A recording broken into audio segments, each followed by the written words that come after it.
Good evening. It's 9/11 and the Colfax City Council meeting of 9/11 is now in session. We would stand. And before the pledge of allegiance, let's have a moment of silence because this is 9/11.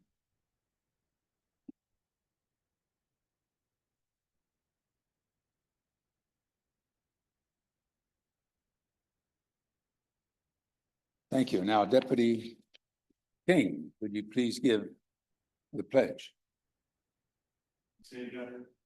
Allegiance to the flag of the United States of America and to the republic for which it stands, one nation, under God, indivisible, with liberty and justice for all.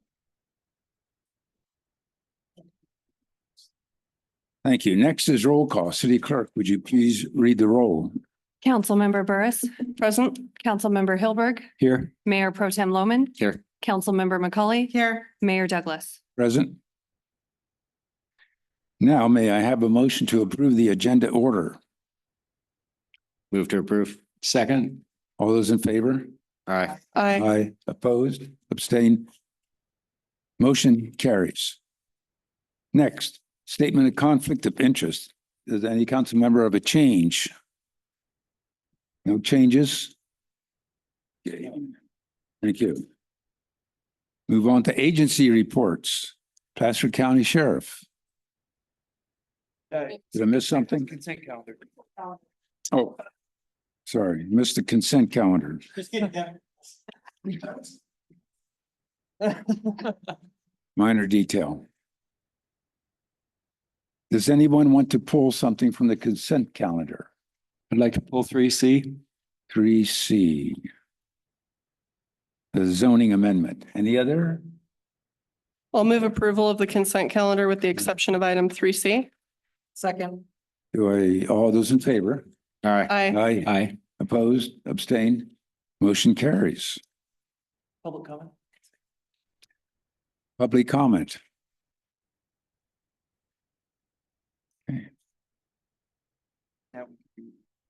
Okay.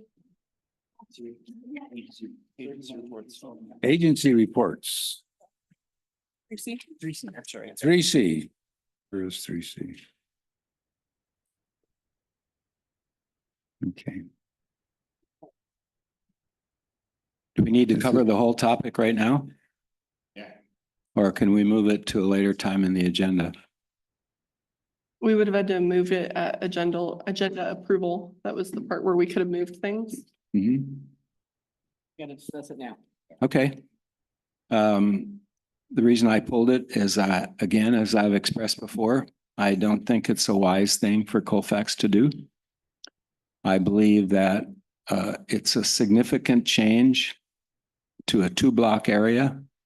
I think that retail is important.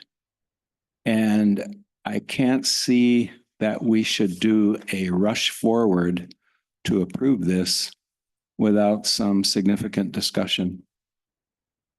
I think it's too important. Colfax is going to be here a lot longer than all of us. We're in a community that needs retail. We need sales tax dollars. And I think that once we open up the door to anything that anybody wants to do, we've pretty much lost any control that we have over what happens in Colfax.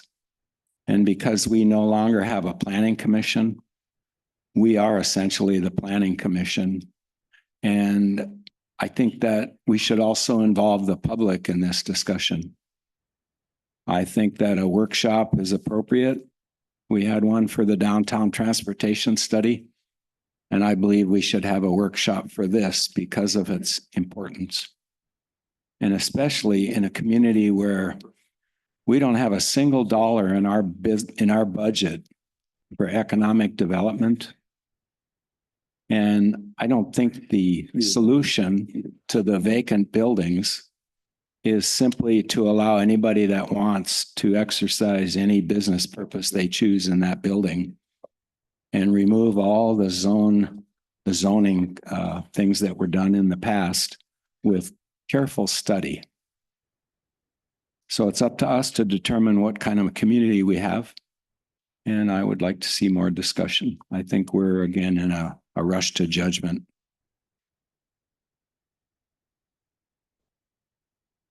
I have a question. Let's say we were to approve this with the intent of it being a one-year pilot program, what would be our remedies if we chose to go a different direction? You certainly can make an amendment.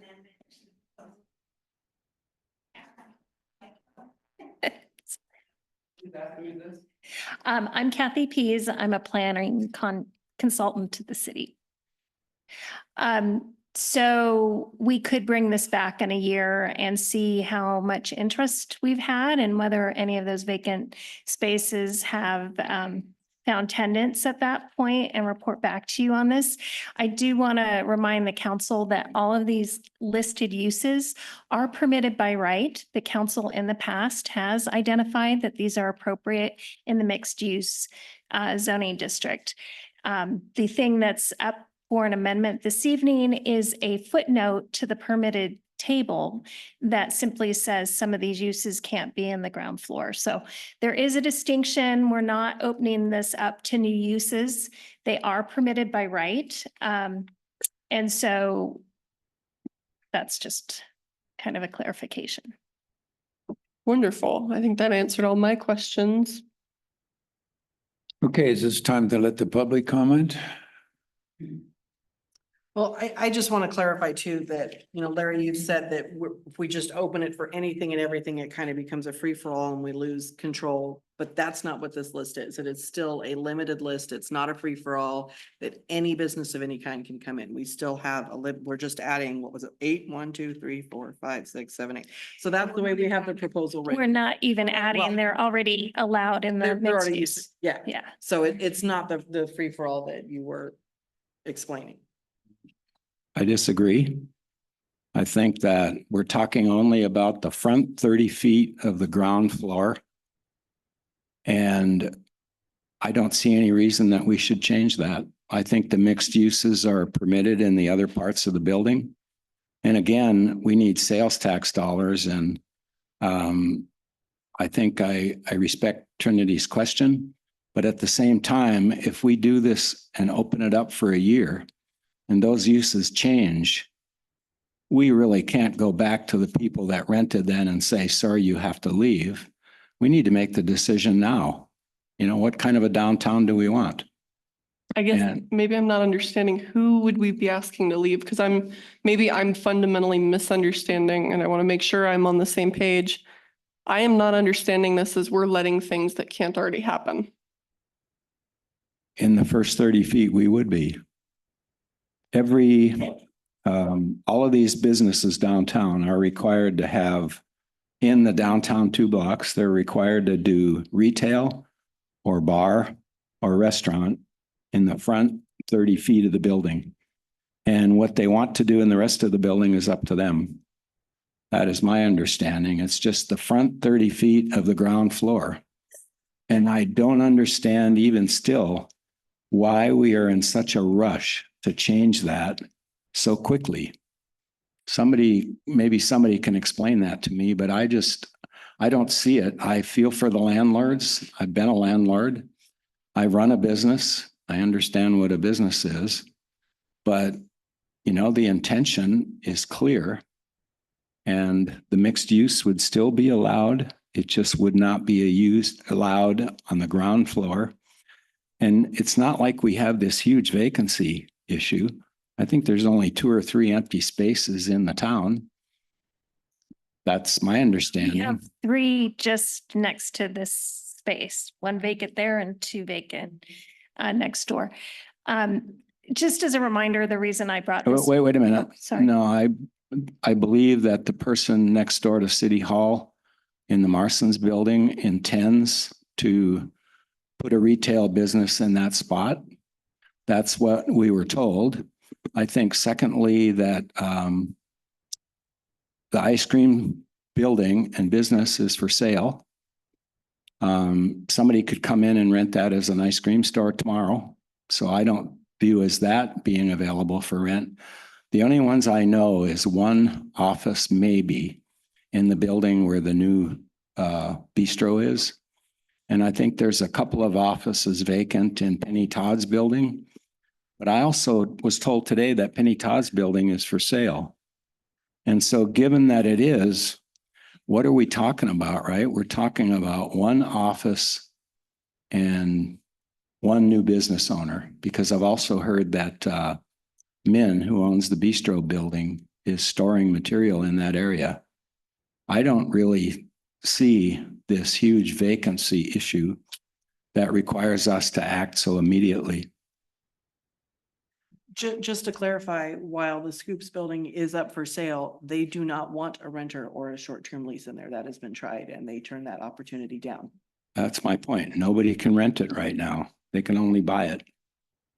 So we're not helping them any.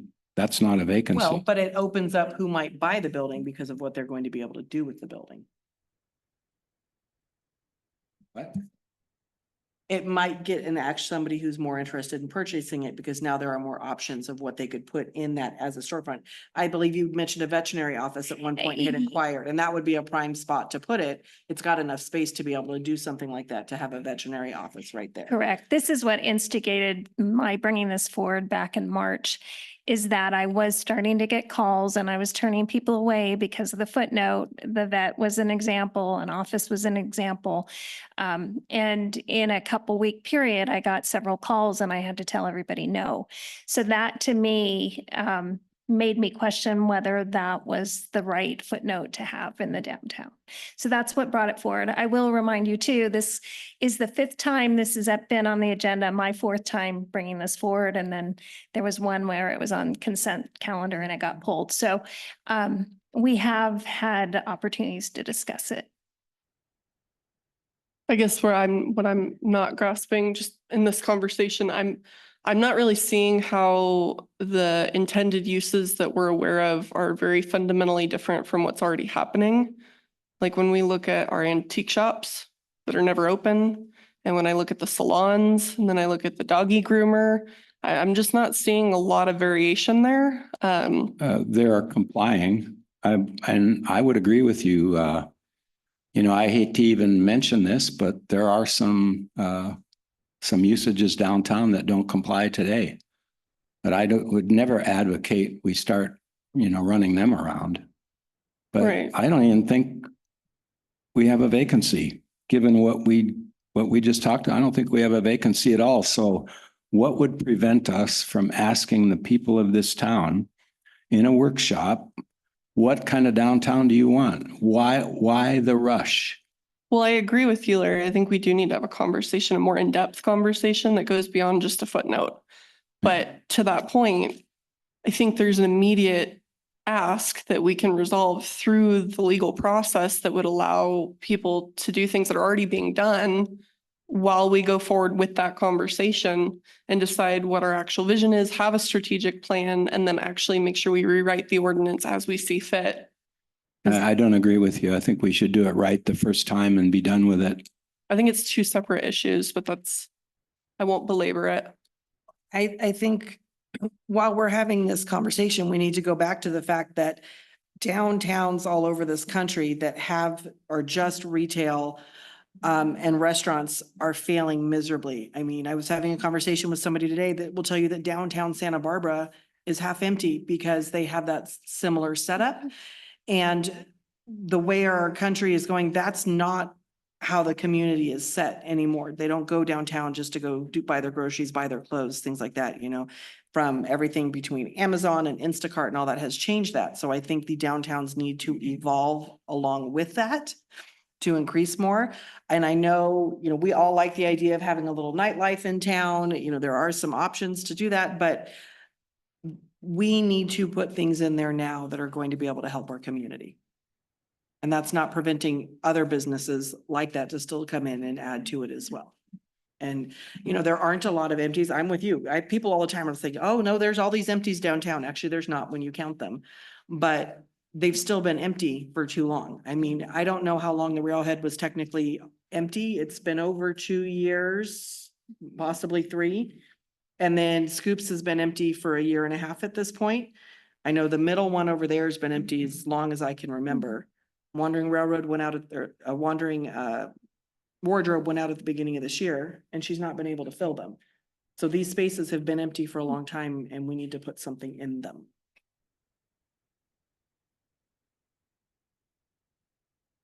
Again, I don't agree. I don't think we need to be in a rush. And somebody needs to explain to me why the rush when we don't have a single vacancy except for the building that was just purchased. And I think Colfax is more important than that. So anyway, I'm going to get off. Excuse me, Trinity. Excuse me. I'm still speaking. I don't think you need to be waving people up to come and talk to public comment. Kim can do that when the time comes. Anyway, I'm done. All right, I think it is time for public comment.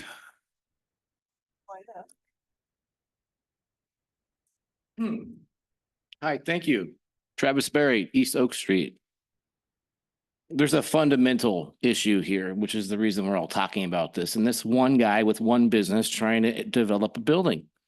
Good for him. Doesn't seem like a bad deal. I worked here for 5 years. The police used to come ask me how to interpret the law. The planning person, Amy back then, used to come to me and ask me for my help. Karen, the clerk, used to ask me to interpret how things were written. And they're written pretty poorly.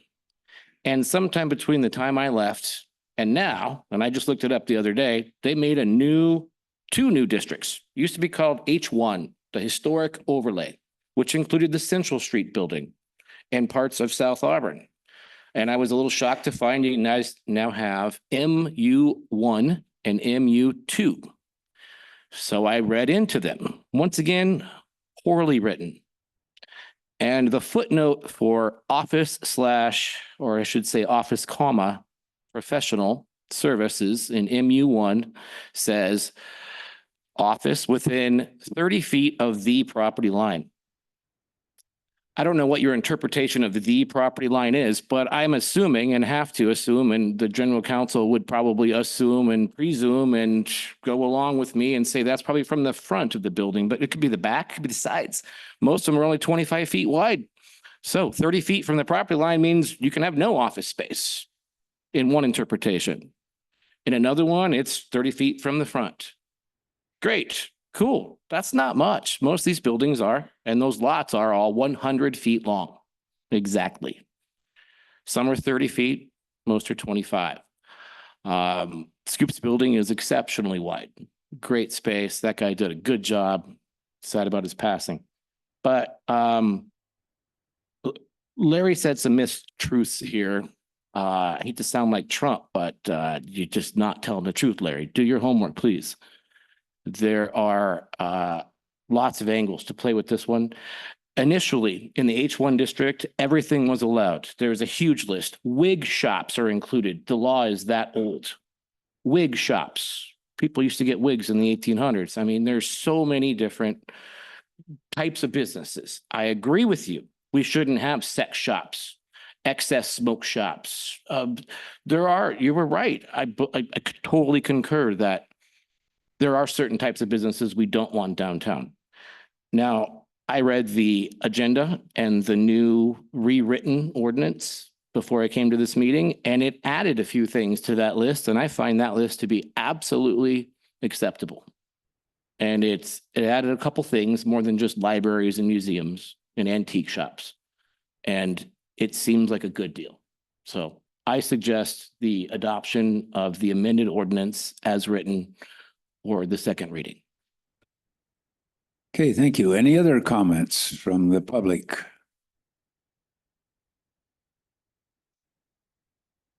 Mr. Mayor, council members, Tim Ryan with Colfax Chamber of Commerce.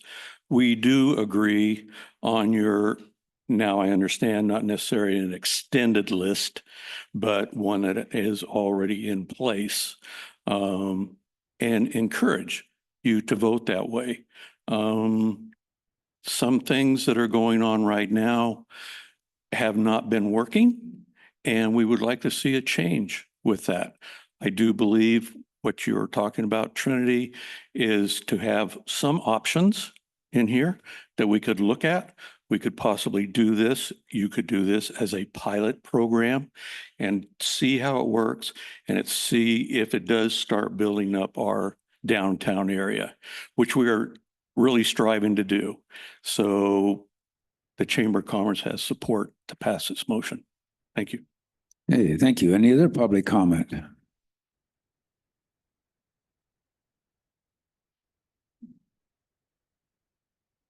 Just a second. I'm sorry. You did have one gentleman ahead of you. Oh, come on up. I apologize. That's why with hot topics, sometimes we do have people kind of line up just because we want to make sure everyone gets a chance. Good evening, Council. My name is Jason Shapiro. I spoke a couple of weeks ago. When I spoke, I was using not just the information that I had when I did my due diligence to figure out whether or not I wanted to purchase 34 North Main Street. I came to realize that you all had that information and more. So the documents, the articles that Kathy printed out at the last meeting, I'm hoping that, Larry, that you read them. Your connectivity plan, you actually paid for a consultation. You paid somebody to come in and tell you guys what you needed to do to make your city more robust. And it said in that report in several places that offices are appropriate. So I'm not really sure what the fear of having the historic district turn into an office complex is, but it's not founded. So that's really all I have to add. I think that the opening it up for community conversation, that's happened. Each one of these meetings are public. Caroline shared with you a survey that she did in your own community. And she said 80%, not she said, I actually went and joined the Colfax forum on Facebook, and I saw with my own two eyes, 80% of the respondents had voted for just opening it up. No business person in their right mind wants to come in to an area that's in decline. When I came in, I had a specific idea for what I would do with that space. And I was under the impression that the ordinance had been changed, I would not have bought that property. That property stayed vacant for over 4 years. It's still vacant. If for some reason this doesn't pass, it'll probably stay vacant. And I want to add, you have 6 vacancies. We just counted them as we walked here from 34 North Main. I don't think there's anything on the other side of that. So it's not 1 or 2, and it's not 3. It's 6. So the reason why they haven't been able to sell or rent out is because the area is in decline. What are you going to do to attract businesses to come in? What are you doing to attract people? You don't want to keep shelving issues like this. That's it. Thank you. Thank you. Any other public comment?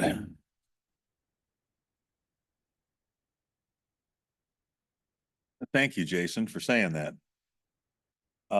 Harry Anderson. It said, we judge ourselves by our intentions and we judge others by their actions. I believe the city council has all the right intentions in the world. I believe that that gentleman has all the right intentions in the world. He wouldn't invest in something if he didn't think it was going to work. It just seems to be a technicality right now. On the front page of the Auburn Journal the other day, there was a nice article in the bottom left corner that said that the Auburn City Council is going to form an economic development association. I found that very interesting because if you go to historic downtown Auburn, where my wife has a homeopathic doctor that we see about 11 o'clock in the afternoon or morning, the easiest way to get there is get off the freeway, make the loop, go over, look at the beautiful court building, and then go down. The traffic downtown, every time I go there, no matter what day it is, downtown, they're busy. They're busy. If you go to Midtown, it's having a problem. There are empty theaters, there are empty buildings, etc. And I know I sound like a broken record, but I'm going to tailgate on what you just said. The reason why we don't have people beating the door down to come here and do business is because we are horrible at marketing this town. Horrible. I mean, there's no continuity. There's no willingness to work together. Everybody wants to do their own thing. And we're getting nowhere quick. I went to the Ed Marson Celebration of Life. It was a fantastic turnout. A lot of people are very interested in sports, apparently, and thank Ed for all he did all those years. But I had the occasion to sit across from two people. One was the ex-sheriff station commander at one time here. And the other one was his wife that works somewhere in the county, bless her. And we were talking about this type of situation. And she said, yeah, a lot of people, when I tell them that where I live in Colfax, they go, oh, that little creepy old town. That's not the image that you want people to think of. We're more than that. We're not a creepy little town. We're a misled town, but we're not creepy. But apparently image is everything. And right now, to that person who made that comment, that's who we are. So my suggestion is, as Larry pointed out, let's put a economic development department, agency, group, whatever you want to call it, together, and let's hammer this out to get this town viable. Because if you make it attractive, people will be fighting to come here. Because a counselor told me this one time. He said, you know what the number one need is, Harry, of all people? I said, oh, to be loved. He goes, no. I was stunned. I go, what? He goes, to belong. People want to belong. So if we have the right image, people are going to want to belong here. And you know what? People pay to be here when it works. But right now, we're on the floor. I mean, I've been here 37 years. I've seen it at its good, and I've seen it at its worst. And I hate to say it, we're at the latter. So to me, hashing about, you know, this time and that time and temporary this and that, you're just dancing around the problem. And the problem is we have an image problem, a marketing problem. So that's what I would propose you think about more than anything. Thank you. Okay, thank you. Any other public comment? Hearing none. And I think we're done with the discussion on the DIOS. So do I hear a motion? Move to approve 3C.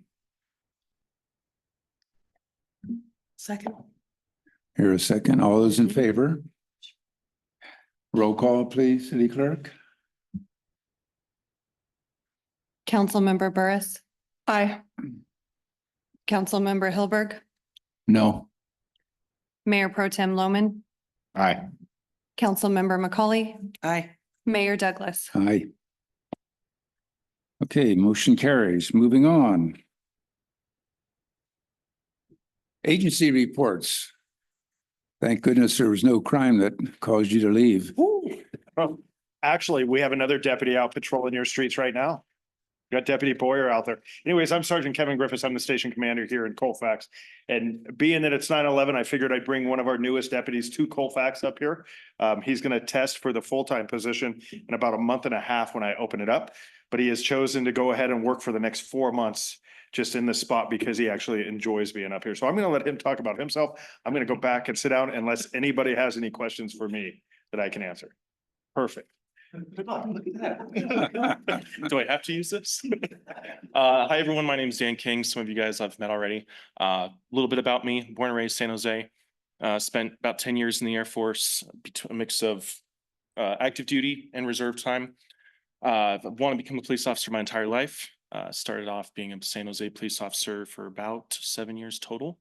And then my now wife and I wanted to get out of the Bay Area and come up to the mountains, as we call it, God's country up here.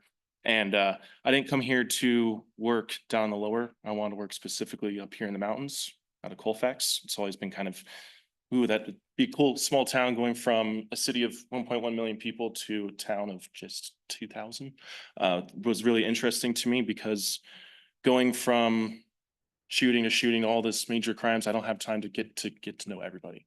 I'll recognize faces, mostly criminals, but I like what I've noticed in the past, month now since I've been up here in Colfax. I've gotten to know everyone from Sylvia down at the market to different bartenders at both on and off duty at the Red Frog and TJ's. And it's been cool to actually be able to get to know people and then get to the point where you guys trust me to come up to me and say, hey, instead of Deputy King, hey, Dan, there's an issue with this, or there's an issue with that. So I'm new to the small town stuff, but so far it's been probably the best month out of my 8 years of being a cop so far. It's a cool little town, and it's been interesting to hear the dynamic here tonight. And what's cool is at the end of the day, everyone here cares about their town, wants the best for their town. And I'm hoping to be a part of that and take care of whatever you guys need from me. So a little nervous, I'm sorry. I'll stick around for a little bit. I know my boss has to take off, but if you guys have any questions for me, I also have business cards with my direct work cell phone. So I've given it out to some of the business owners out here in the town. If you have a specific problem that you want me to work with or work on, that's not necessarily an emergency, and you don't want to have to deal with a dispatcher, most of the time it goes to CHP, then comes to us. If you want to just shoot me a direct text or an email or a phone call, let me know, hey, I've got this issue. Please do so. So I'll hang around for a little bit. And if I have to take off, I'll leave some business cards over on the desk over there. So any questions for me? I look forward to staying up here, guys. Getting to know everybody. Thank you. I'm gonna correct one thing. Uh-oh, what did I I say? care about Dan. I was gonna say, does he know what he just said? But call dispatch. We've had deputies who have given out their phone numbers to everybody, and then they get overworked because nobody realized they need to have their time away from this job. So as much as Dan, as long as Dan promises me when he's off that he turns his cell phone off, Yes, sir. and you guys all understand that, I'm kind of okay with that. Otherwise, I truly want you can reach out to him via his email. He gets that back when he comes to work. Or I want you, if it's really pressing, I want you to understand, it's not just Dan up here working in Colfax. I love the guy already. He's only been here a month. And it makes it easy when you have somebody who cares obviously as much as he does here today. But call dispatch. If you have a need from the sheriff's office, you got to call us through dispatch so that when Dan's not working, because I've had people, well, I tried to call Dan. He's been on vacation for 2 weeks, right? And then I have to try to calm him down. No, this isn't us ignoring you. So please, I'm totally happy he wants to give out his business card, send those emails. Please don't sit there and call him. I want him to enjoy his time with his family. That's more important to me, because if he has those great days off, he'll be a much better deputy here in the community for me, okay? So do me that little bit of a favor, but. Disregard half of the things I said. Thank you. And just before you go, I'm just to echo the fact that you need to call the non-emergency dispatch number. That way they have a record of it, and that's how they build their statistics. And then that's where the department knows where the trouble spots are. So please use the non-emergency dispatch number for problems. Dispatch is for That's an incident. emergency.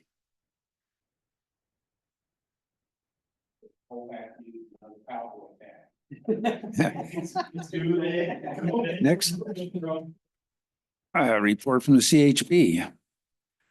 Good evening, Council. Officer Jason Lyman, Gold Run CHP Public Information Officer.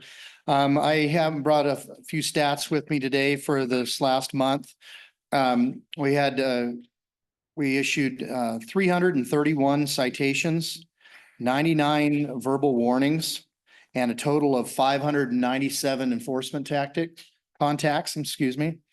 We also had 282 motorist services, 4 DUI arrests, thankfully no fatal collisions, total of 24 collisions, 14 of those which were only property damage only. So that was good news that we didn't have too many real serious crashes this time. I don't really have a whole lot else to add this time. I will be attending the railroad days. I will have my booth set up over here, right over here in front of the bank. Looking forward to hanging out and visiting with all the people and answering questions and stuff. But Does anybody else have any other questions for me? Thank you. Okay, thank you. I don't see Cal Fire, so next, Chamber of Commerce.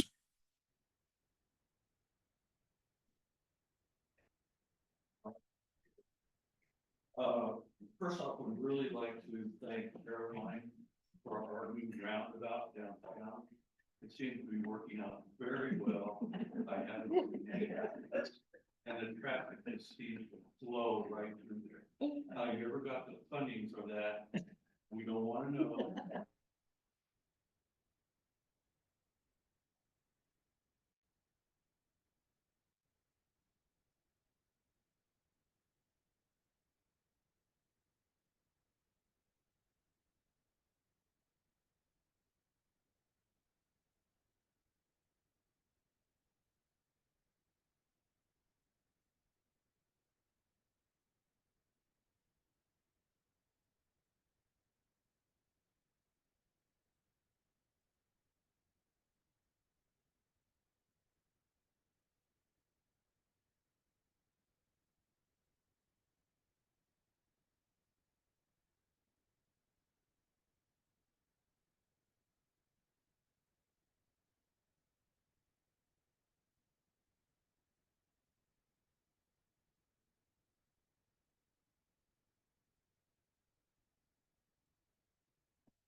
Oh, it's on. Oh, sorry. I don't have to go through that again, do I? No. Yeah, yeah. Let's start off with the roundabout downtown. No.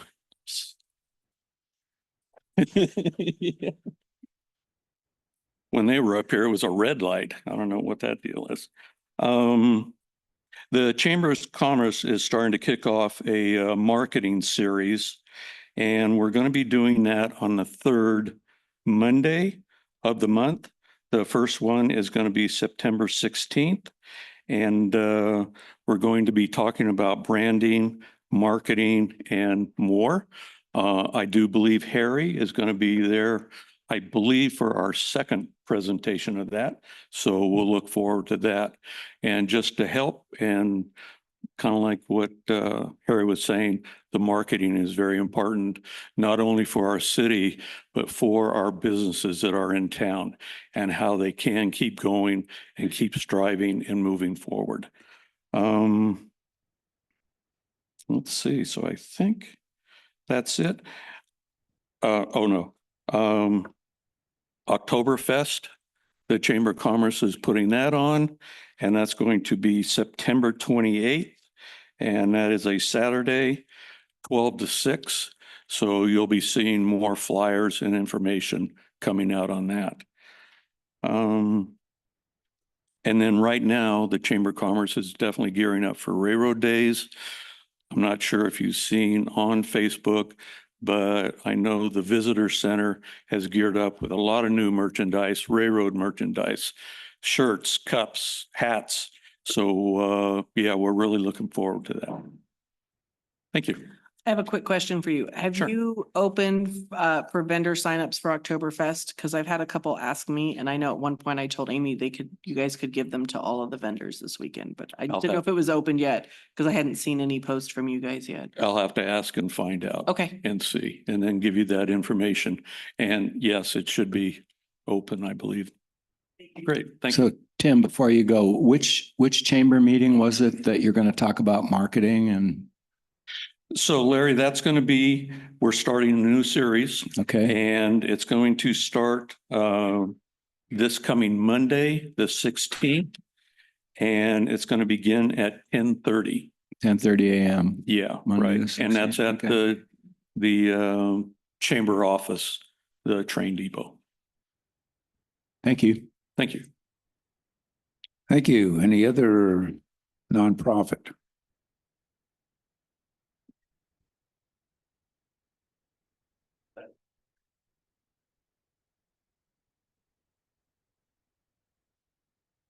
Fred and Renee Abbott, Colfax Railroad Days, former organizer of Colfax Railroad Days. I'm going to, I want to mention that Caroline we've been watching in the background and giving her coaching once in a while when she asks for it, has been doing a damn great job. She's got more spaces sold than we did when we thought we were patting ourselves on the back with 89. So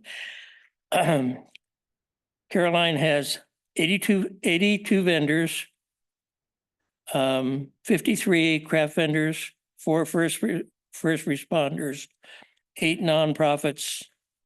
The food, which we fell down on all the time. She has 8 food vendors and 9 treat vendors. So we're going to have plenty of protein and things for people to really eat rather than run with a sugar high all day. We have 14 donors allowing us to put in a free kids zone with a face painter. And thank you, City of Colfax.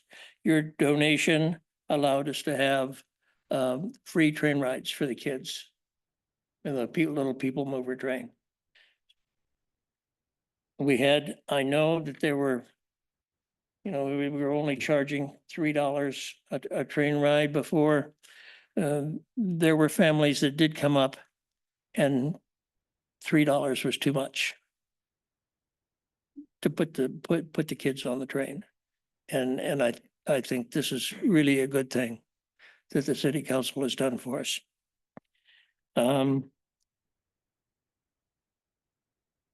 And I want to put in a request for the public. Caroline has been pretty much shouldering this whole event all on her own. She has 3 kids that she homeschools, city council and all the meetings that involves. She's friends of the library. Yeah, oh, whatever. And then Railroad Days. Railroad Days is a pretty easy project to do because you start in January and then the last 2 to 3 weeks, things go ape. You can't find enough time. And she's been doing this all on her own. So we really would like to see members of the community that really want to and will step up and give her a hand with some little things that really need to be done. The people that have volunteered in the past have not been, they've been good on the volunteering, very poor on the show up. So we need people to do that. We're proud of this event and what it has become in the city of Colfax. And we're proud that Caroline has taken it over. Any questions? I'm moving spots. So. First off, I have big shoes to fill and these guys rock. But this is the other thing I'm gonna add, that because they let me do this and because what I've learned, Railroad Days applied for a grant through Union Pacific that we have been awarded $10,000 to redo the seating area that is downtown. So it's gonna have real fencing and better tables and chairs and all that kind of fun stuff. But that's because these guys let me do this and we went and applied for grants and got it for the city. So then they're gonna do a big old party because UP is gonna come up and do a ribbon cutting once we get that done, but you have to come back for that party. Okay. But yes, it's gonna be a fun time. Definitely come out 10 to 5 both days. You've got live acts and music and stuff. And the kids zone has a face painter and carnival games and crafts that's all free because of all the donations that we've been able to get. And then ride the train for free and you'll get held up by the Black Flag game still. So. Right. Oh, and the walking history tours. The Historical Society is doing a walking history tour at 11 and 2 on Saturday and 2 on Sunday. So they're gonna go take you around and show you pictures and all the cool history stuff that has to do with the trains in Colfax. All right, I'm out of here. All right. Thank you.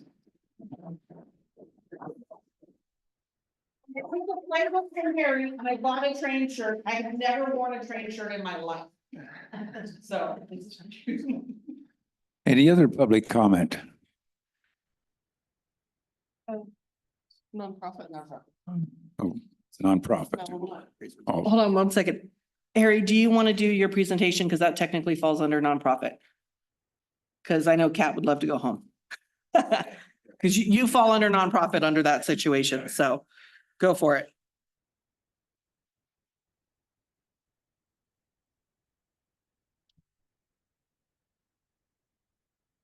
Come on up. Okay, red light means it's on. Okay, here we go. Hi. I am sorry this has taken so long between the mail and everything else, but anyway, I'd like to read this. This is from Lisa Green, who is the executor of Festivals of Cali 805, which did the 3rd of July. Up here. It reads, Cats Animals Rescue was selected due to its founder's remarkable dedication. In addition to caring for abandoned animals, she has established a safe space for children who are experiencing bullying.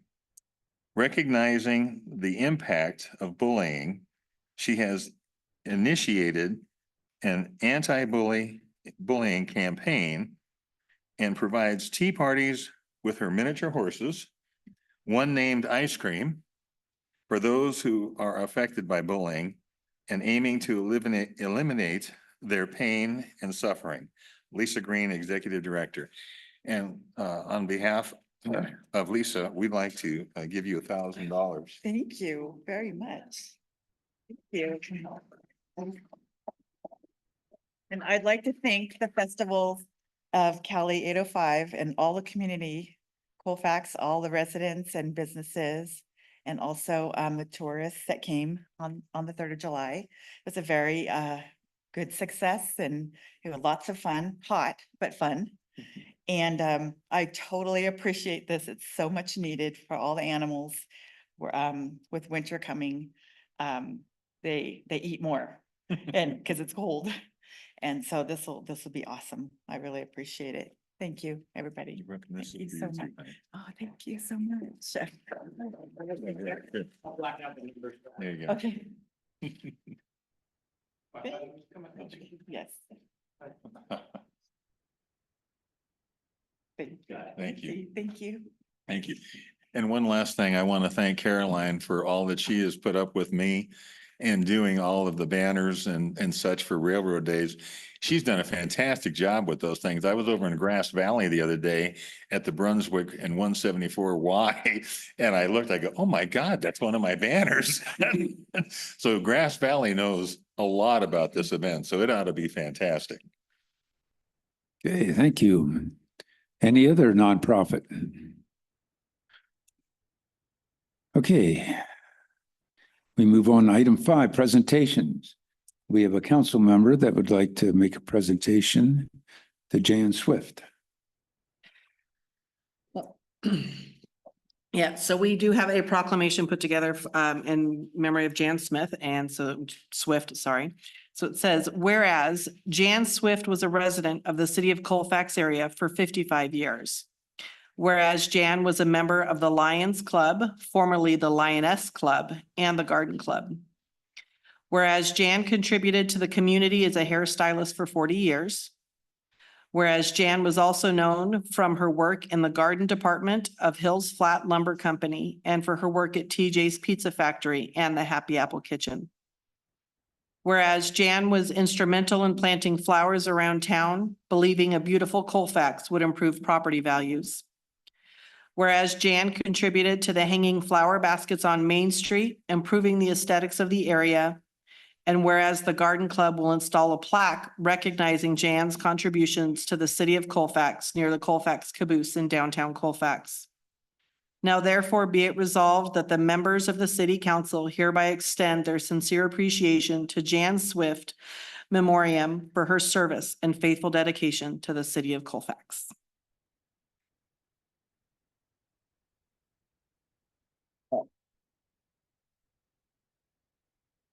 Okay, thank you. Item 6, public hearing. There is none.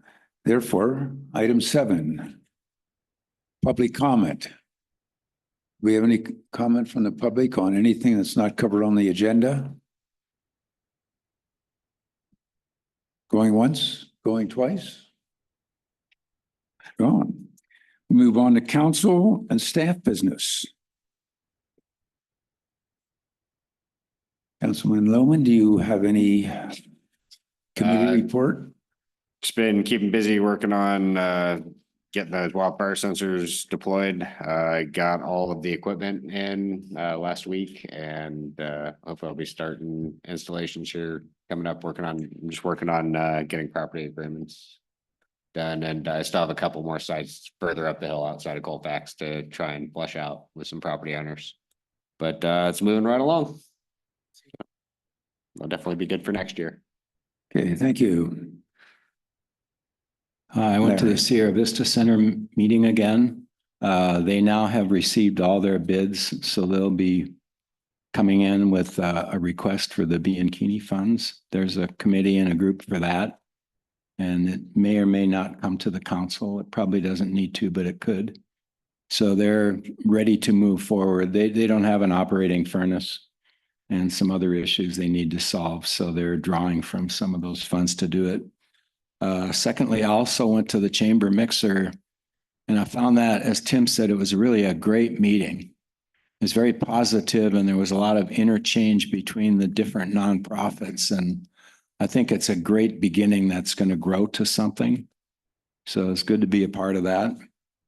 And also, there's a committee in place now regarding moving the caboose and just starting the fundraising and getting some good energy going.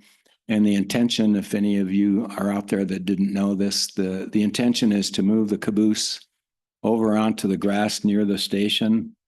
And that would be the beginnings of what would be a railroad heritage park.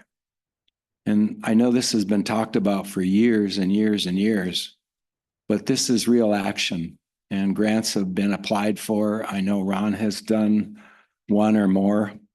So this is looking like something that can really happen. And I think what this downtown needs more than anything is for something to happen so that the people that live here will know that, wow, look at this. You know, something happened and that's where things start. The first step is always the hardest. So I think that's probably going to be not the first step. I mean, thanks to Carolyn, there's going to be money spent from a grant to improve the seating downtown. So things have started. And I think that's pretty exciting.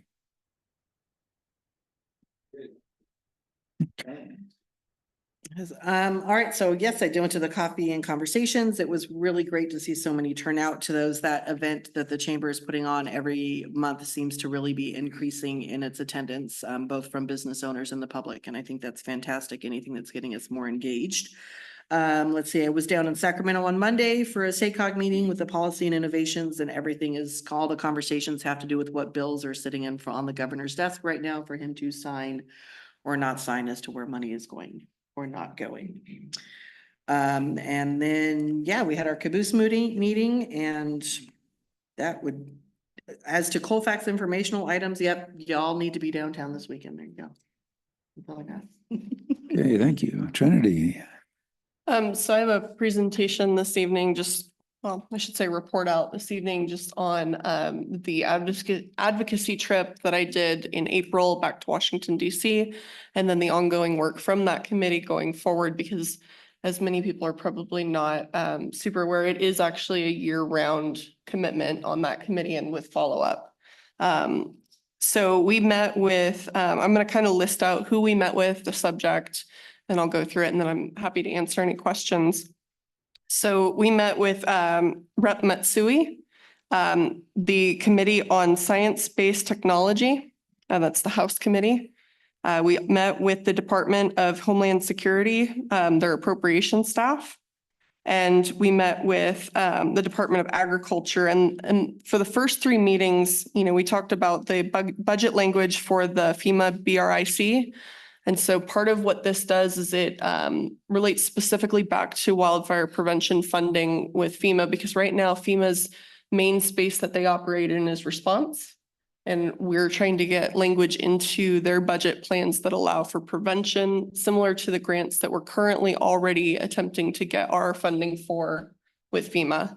So part of that is trying to protect those funds. I'm sure you guys remember the very lengthy process we went through with CDBG, where we had to wait for that funding to replenish.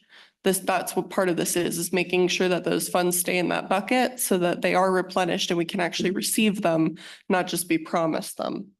So then we met with the Department of Agriculture, specifically with Undersecretary Wilkies.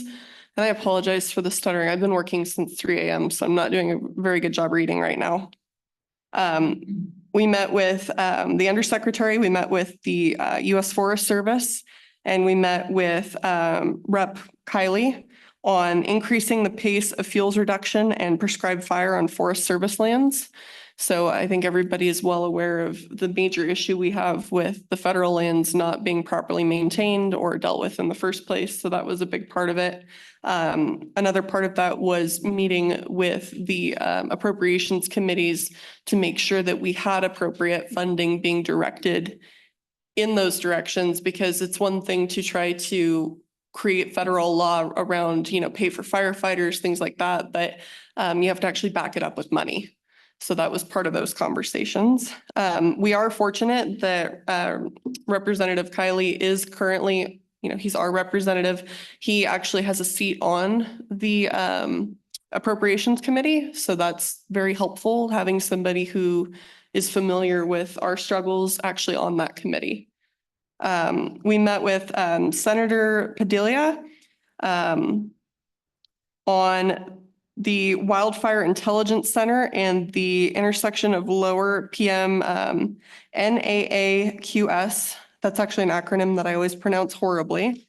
And exceptional events for prescribed fire and others. So again, part of this is making sure that, when we're tracking the data around fires and we're tracking our air quality data, we want to make sure that we're able to make appropriate and intelligent proactive decisions in order to reduce that total particulates in the air that you end up experiencing as a result of wildfire or of neglect, because there is always that argument about prescribed burning and the impact that that has on air quality, and that imbalance with what happens when we have major catastrophic wildfires that are out of control. We also met with the Environmental Protection Agency, specifically around air quality planning and standards for the intersection of the lower PM NAAQS and exceptional events. So we didn't meet with them on the first topic, just the second topic. We met again with the Department of Homeland Security, but this was specifically for their cybersecurity and critical infrastructure office. This was specific to wildfire response for critical infrastructure, hydropower, introduction to shared interests. So this had a lot to do with trying to create a mechanism so that we can get different agencies in different areas working together that don't currently work together, and also private entities. So I know that you guys are probably well aware from all the commercials, but there's several utility companies that have come out with some pretty large data centers, and making that data available to the public agencies is one of those things that if we have these letters of agreement in place and we're able to work collaboratively, that intelligence can again help us fight fires, help us prevent fires, et cetera. We met with the Congressional Fire Caucus. Really, that was about resiliency and response, so it was a bit more general. We hit a lot of topics, a lot less technical. We kind of saved the technical data specifically for the committees that address those, because those I think there's tends to be a misconception that you want to meet with the representative or the senator. I'm going to be honest with you, you want to meet with their staff, and you want to meet with the staff that's specific to that technical area, because they're the ones that are going to provide the summation documents that'll actually end up going into the bills. So, you know, we did meet with Representative Duarte. This was specific to service on House Ag Sub-Forestry, increasing the pace of fuels reduction, prescribed fire and forest lands. We met with Senator Butler regarding budget language for the FEMA BRIC, similar to what we did in the other meetings. We met with the Committee of Energy and Natural Resources on the Senate side, as well as on the House side, both of those about increasing that pace of fuels reduction and prescribed fire. We had a separate meeting with the Department of Homeland Security specific to the staff director, again, about those FEMA funds. And we met with the House Committee on Agriculture about a subcommittee on forestry, increasing the pace of those fuel reduction activities. There were a couple of subtopics that were brought into play regarding, you know, water pipelines, water infrastructure, and how that impacts wildfire, as well as the protection of critical infrastructure, like I mentioned earlier. Those are definitely priorities for our fire resources, but I think that there is definitely a hope, especially from PCWA, to get fire funding to be able to protect that infrastructure from things like sediment that are runoff from wildfires. So there's a very heavy ecological side to it as well, not just the immediate fire protection or prevention that we think about. I just spat a ton of information at everybody at once, and I'm more than happy to answer questions so I don't sound like I'm speaking gibberish. Okay, A lot of fire, a lot of asking for money. And specifically the budget language that would allow for us to pursue grants, especially small communities like us. One thing I really want to touch on is that I think one of the biggest things we got out of this is that we really need to have a regional MOU basically to go in for this funding with other territories. So Colfax needs to partner up with Auburn and Placer County, Nevada County, when we go ask for money, especially from the feds or even the state, because that's part of how the Tahoe Basin is able to get the amount of money they're able to get afforded by the federal government, because they've created a special interest that's able to go seek out those funds. You had a question? okay. Well, yeah, I was just wondering, is there anything fairly immediate, some hope for something that would come to Colfax quickly? Yes, so we have a very specific pot of FEMA funds that we've been chasing for the last couple of years. And it sounds like it is very promising that they are going to keep that funded. What's that? That's good. Yeah, that RFP is the last or latest version is with OES right now, and it's Yeah. expected to make its way through at this point. So hopefully not another repeat of what we went through with the community development block grant funding. But that's the most immediate one. There, as you know, the legislative process is lengthy. So that's part of the reason why this is kind of an ongoing year-round thing, because we get questions from the staff. They send us language, then we revise the language, we send it back.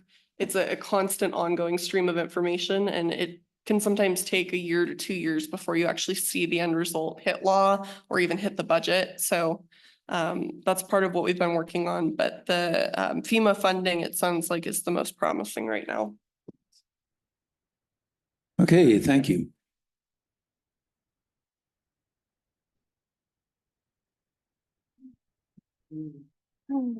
We had Okay, been told, I think by Kathy, she's not here any longer, but that we were no longer eligible for community development block grant money because our average income got too high. And that we were going to pursue maybe the possibility of doing some of our streets in areas where the incomes weren't so high. But is there maybe something we could do in that area? Because I don't know how the federal government would accept that or not. We could expel all millionaires from Colfax. So, yes, to follow up your question, Councilman, We will have to look at providing some kind of income survey. And then we'll do micro surveys along with the large income survey for the city, and that might gain us some funding for the more disadvantaged areas of the city. Because that's census based, right? So it's a snapshot and the census was Well, this would be an actual income survey. 4 years ago, right? Yeah, good. And your city manager also did put in a congressional appropriations request. It did not go through, but he did try, and I did try to bring it up while I was back there, and it definitely, I got laughed out of the room a little, but it was still worth bringing up. Okay, so for my report, like the other council members, I attended the coffee conversation, which is an excellent way for people to get together and network. And the last meeting was one of the best ones. I also attended a Zoom conference, ILSR, which is Institute for Local Self-Reliance, which is an outfit that specializes in helping fill empty storefronts. So they have 8 key points. So maybe at the next coffee conversation, I could present that. Now we move on to item 9A, which the city manager is going to discuss. No, he has to do his report. City manager report, Oh. 8B. City manager report. Sorry. Maybe, yeah. Yeah, I don't have much to share. Staff has advertised for the design build of the compost pad. This pad will be used to store compost for a compost giveaway program for the community. The pad and the compost will be paid for through grant funding and will be given away compost as long as the grant funding holds out. My computer just went off. In addition to that, staff has been coordinating with the maintenance assessment coordinator for Railroad Day. So they're out there. If you see them running around, they're trying to get everything ready for the city's part of that. I was forwarded and thus forwarded a plan to the Chamber of Commerce. And this plan is a step-by-step plan to assist the local businesses to develop their own economic development nonprofit. This is a step-by-step plan. So as we're working with the chamber to go through the business educational series, we're going to introduce this as well. And hopefully the businesses can work together to start their own economic development nonprofit for the downtown area. And that's all I have. Okay, thank you. Now we move on to item 9A, where the city manager will talk about lift station 5, which needs a variable frequency drive. City manager. Yeah, so lift station 5 seems to be our trouble spot here. If I look through the history, there's pumps and motors and things like that, and found out today that another unit is making some noise, so it's going to get yanked out, and the backup pump and motor will be dropped into place. This unit, the variable frequency drive, it allows the pump to ramp up and down slowly, so you don't get big water surges through the pipe, so you don't get what they call water hammer, so the pipe doesn't blow apart. Because this is a pressure system from that station all the way to the wastewater treatment plant. You can see where we went out for bid, and it looked like Commercial Pump, which is who we use often, is the lowest bidder on that. And I'll happily answer any questions. I'm just curious because it's not my area of expertise. Why is there such a price difference in those two bids there? Oh, and you're talking about the Tesco bid? Yeah. Yeah, Tesco elected to go with a more expensive unit. And unfortunately for Tesco, they were bought up by a multinational a few years ago, and they seem to be pretty high priced on a lot of things now. Great company, but they just not that competitive for small ones. Right, right, yeah. Yeah, when I asked, that was kind of the answer that I got. That's phenomenal. Yeah, so they're really good at doing great, big, huge jobs, but for small communities, sometimes they're just can't be competitive. Any comments from the public? Uh-oh.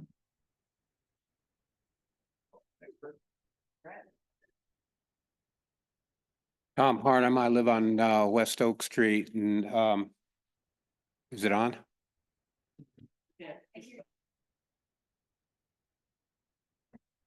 There, it's green now. Tom Harnum from West Oak Street. former operator of the wastewater plant, former council member. I don't know why this is even on the agenda. I'm assuming because the amount of money is over a certain threshold. When I was on the council, we had to go through this about buying new filters for the filter at the wastewater plant. And the council actually debated if we really needed it or not, and I had to point out, we're out of business without this. I think it's time to maybe raise that threshold to give the city manager authorization to fix things that need to be fixed. I think we raised it at that time, and I think it's time to do it again. Prices are going up, and this is really a waste of time. You got to have it, and that's all I have to say. Go Cowboys. Ron, could you remind us, do we have an emergency threshold for you? I haven't looked that far. Generally, in an emergency, you buy whatever it takes to get you through, and then you come back for approval later. I get that this may fall under, fits within your budget, but I personally appreciate the extra education just to know what's going on. So while you may not need our official approval for it, the knowledge that it's going on is appreciated for me, so. Right, when it's not a complete emergency, great. When it's something that's pending, we might want to evaluate a different program somewhere down the line. So maybe we don't need any kind of a particular direction on this, but I just want to state publicly, my understanding is that if we do hit an emergent situation, I fully expect Ron to pull the trigger on it and then come to us afterwards, regardless of if it's going to be very expensive. I trust you. Yeah. Any other comment from the public? Any comment? I would from the just council? add to what Tom said. That number should probably be higher because it doesn't seem like you should have to come to us for something involving the sewer plant for $10,000. That one yet? Okay. Okay. What might that? Never mind. I'll bring it up later. Do I hear a motion? Sorry, real quick. Larry, just a quick question. Since it is very specific to sewer, what your comment was, I was just curious if 10,000 is not high enough from your perspective, what do you think would be high enough for the sewer for cost authorization? I think I would ask for a recommendation from Ron because I'm not really up to speed about the costs of things. Mhm. And I don't feel qualified as a computer software engineer to know how much sewage things should cost. So I would look to him for that. Setting thresholds is a different item, would be completely off of Yeah. this item. We're looking at specifically the sewer lift station. So if we want to bring it up and go to the order, I think that's a more appropriate time. Yeah, and this to right here, I Bring it would up for just, discussion for the next meeting. So we have, the public has a chance to talk about it. Yeah, on that's this totally item, I fine. would just move, we do it. So I move that. Do I hear a second? Second, the approval of 9A. All those in favor? Aye. Aye. Aye. Opposed, abstain? Motion carries. Item 10, go to the order. Council members? Trying to say something good. I just wanted to take the opportunity to acknowledge that we've lost another long-term member of our community and offer condolences to the Brunkhurst family. Harold Brunkhurst passed away in the beginning of August this year. A lot of you may know him. He was always out in his yard across the street from the post office there, keeping his house look good. He was a member of the United States Navy, a graduate of Placer High, and a CHP officer for the area for over 20 years. He also served as the fire chief for the city of Colfax Fire Department for many years and on the city council. But just condolences to the family. Thanks. That's all I have. I was asked by a friend of Ed Marson that the city recognize Ed and the Marson family in a certain way. And what they're proposing is that first off, the Marson family donated the land for that park. And secondly, Ed himself was very active in recreation in this area. He was the head of the Park and Recreation Commission for a long time. He pretty much led the softball league to maintain their own fields, and he was literally a force in the community. And what they're suggesting is that the street, the short, steep street that runs behind the American Legion, that right now is sort of an extension of Grass Valley Street. I guess it was Grass Valley Street at one time, but they're thinking that we could name and commemorate that street to Ed.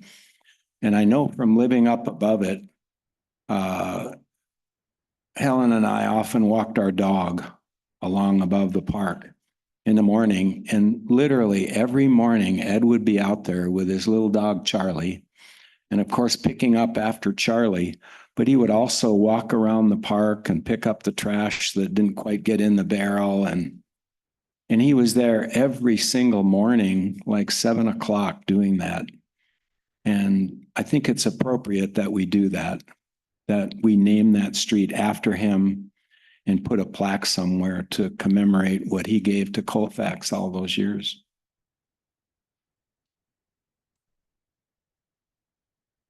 We need some more information for sure, but I think Mike Ray is going to write up something that lists some of the things he spoke about in Ed's eulogy that he read.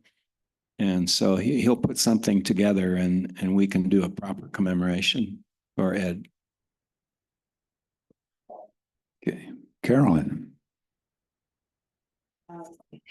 I think I just want to say that I hope all of our businesses take up the opportunity to attend the classes that the chamber is starting to put together to help build our businesses. I think that is incredibly important.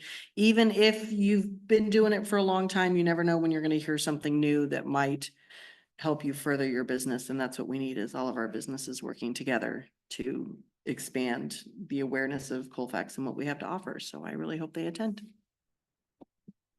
Trinity. The only thing I have for the good of the order this evening is I'm going to follow up on Larry's comment a minute ago about the sewer lift station and then the not to exceed amounts. Ron, if you do want to come back to us with an updated recommendation regarding, authorization limits, I would be open to us agendizing that item. Yeah, what I'd like to do is do a little survey and see what the replacement cost parts are. And then that way, in the staff report, you can get an idea of what that costs and then evaluate how you want to move forward from that point. Yeah, and then maybe we could just move that from being a council business item to being a report out item in the future. That's all I have. Okay, thank you. And my comment about Ed Marson is that on closing day, I bought this shirt, so that's why I wore it today. And that's all I have. No, nothing from the city attorney.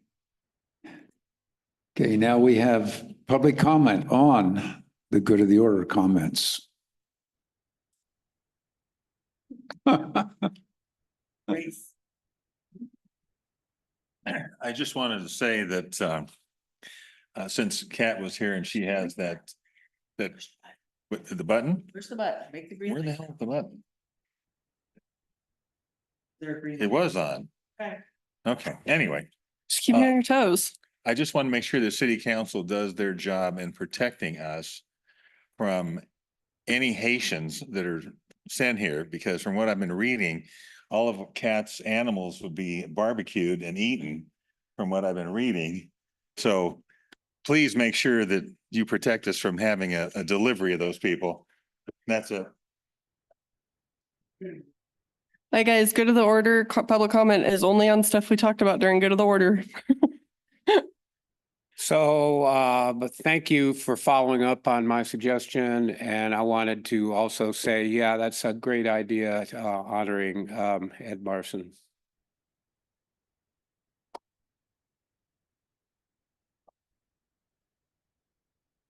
Okay, if the public is done making comments. Meeting adjourned.